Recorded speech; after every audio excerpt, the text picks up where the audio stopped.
everyone, this is Pause or Repeat. Here we figure out whether a game is really worth your time and money. Today's game is Palworld. Palworld is an indie game by Pocket Pair Incorporated that recently got a lot of attention. With all eyes on the game, controversy was, and still is, hot. This is because the game resembles certain other games that we already know. But setting controversy aside, is the game any good? Let's first go over the gameplay and find out.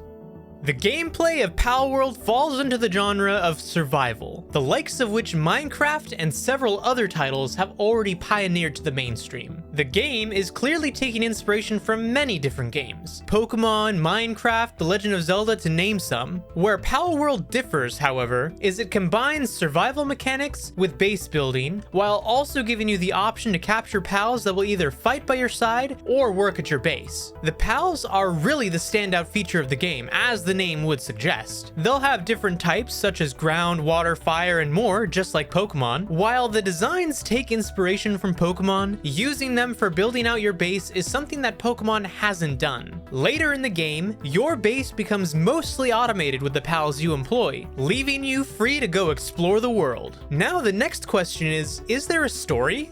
Survival games have sometimes struggled with developing a story, and especially with this game being in early access, at least now, this is no exception. There is technically a story, though you mostly read it through scattered journal entries, but to put it simply, you landed on Palpago's island mysteriously, and now you have to go fight gym leaders and unravel more of the mystery of the World Tree. As the game's development continues, there is no doubt that the story will continue to develop as well, but as it is now, it is definitely not the main focal point. But now the question still stands. Pause or repeat? What should we call this game? The American Pokemon? Pokemon with guns? And Nintendo's lawyers, don't come after us for that, okay? Yeah, right. We're not the first ones to say that, because no. I think a lot of people but let me stop you though. Let me stop you there though, Henrik, because you do see those comparisons of Palworld being to Pokemon. Do you think that is a fair assessment?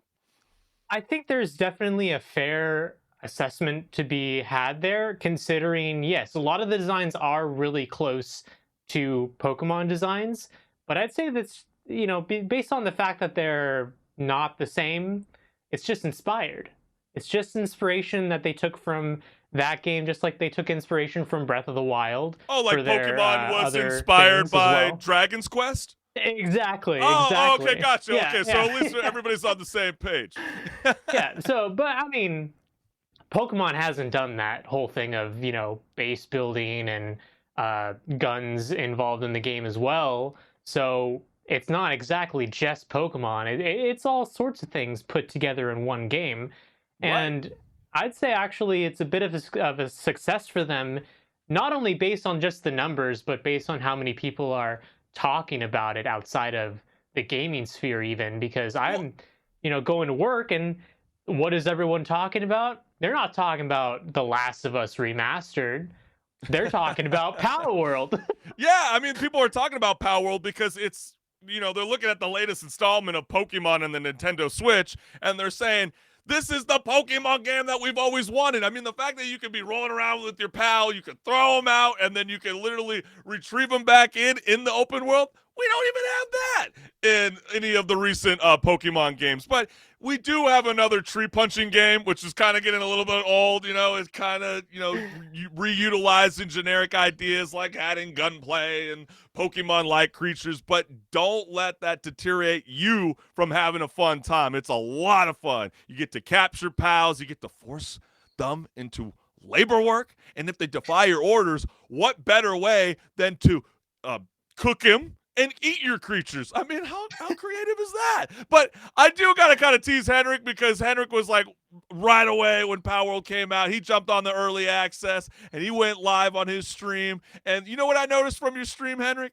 What's that, huh? What are you gonna say, huh? No, you played it extremely safe. I was quite surprised. Oh, okay. You had numerous opportunities to kind of, a little bit on that pal, but you decided to, how do I put this?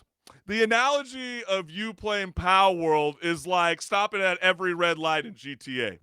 Why didn't you use the capabilities to take out your pals? Hey, you know what? I'm sorry that I don't want to butcher one of my pals that's actually doing a good job. Maybe I'm a good employer and I want to take care of my Oh. employees, you know? Oh, so you would view them as employees. Oh, I thought they were your quote unquote pals, but okay, I mean, they employees. are, but Ah.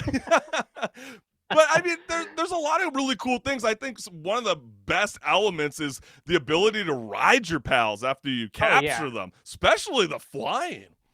Yeah, no, it completely opens up the game for you once you get some saddles to ride ground mounts and flying mounts, especially when you get your first flying man. Like you start to go exploring just because you can. Yeah, I mean, I think the environmental setting uh, within Palworld is really cool. You can see everything from bamboo forests to the murky swamps, and the fact that this is just an early access brings a lot of promise to this game. But you brought up something I don't think a lot of gamers are really kind of talking about because Hmm. you do have this incredible knowledge in the tech space of all things gaming, PCs, and so much more. And really break that down because I think it's really important for even potentially the developers to hear this and for them to address that wrong. Well, I mean, my friends and I, we wanted to play the game together because it was advertised as a game you can play together, but we didn't want to play with random people on a public server. So we had this idea. Okay, let's make a dedicated server that we can just log in whenever, and that's it. And I do have a home server. I have some equipment for that, which already has some stuff set up on it, like a Minecraft server. So I'm like, okay, let's try this. Lo and behold, I find out that the requirements for a dedicated server are minimum 16 gigabytes of RAM, but they recommend more than 32 gigabytes of RAM just to have stability on the server, which means that this game is taking up a lot of resources just to run Lot. a server on. So fast forward a couple hours after me trying to troubleshoot a couple things, I'm not able to put it together because it's not documented properly, and I'm getting some error codes. Not because of a hardware requirement. This is just a software thing at this point. And I'm like, you know what? I don't think it's going to happen. We'll put this aside for later when it's more documented. Uh, so then one of my friends says, okay, you know what?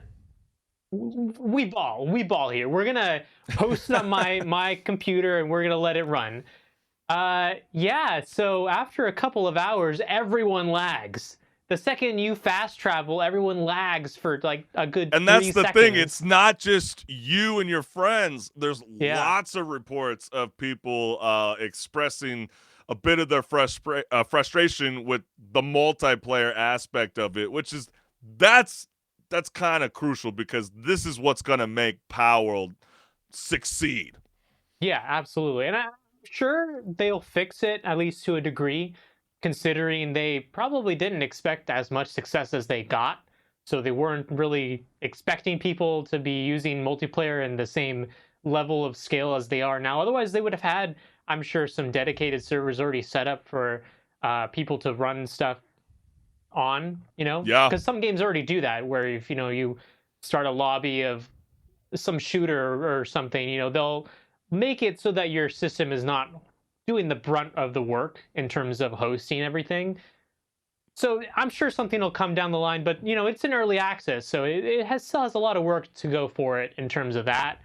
But as it stands right now, unless you're willing to play with other random people, which keep in mind it's not a procedurally generated map, it's a set map, so you'll Yeah. probably run into people and they might grief you. If you don't want to deal with that, playing solo is probably the way to go for now. Yeah, exactly. And I think that's a very excellent point that you've risen. But for an early access, I'm gonna say it's a repeat. A lot of people are gonna be playing this all year long, and we'll see whether it can potentially shock the world towards the end of the year, and even potentially even be considered even in the game of the year category. There's still a whole lot that's going to be coming in the year of the Mamba. That is the year 2024. So we will see. But, if it did get nominated, that would be quite the milestone, especially considering that it is an early access game. So very, very cool. But we need to hear from you, Henrik the Wreck. How you vibing with this so far? Are you into your tree punching games? You know, I do like myself some good Minecraft. That's why I have a Minecraft server set up. And I will have to say, this game is a repeat for me as well. My friends are still real hooked on it. I'm hopping on every now and then to play with them when I can. And I think that we're going to continue to play it for a while. You know, we might not keep the multiplayer server we have up for forever, but you know, even in the solo play, I'll continue to hop in every now and then, especially if they continue development and they actually put out some good updates. I'm going to keep hopping on when they have those updates dropping to see what happened and what changed. Well, with the kind of revenue that they pulled in beyond their expectations, it's almost like Yeah. another Baldur's Gate 3 story. Trust me, that studio Pocket Pair is going to have a lot of fun, develop a lot Hmm. more things than they probably even in their wildest dreams were even imagining, and that is really cool. And so, kudos to them, much success, and I'm looking forward to it.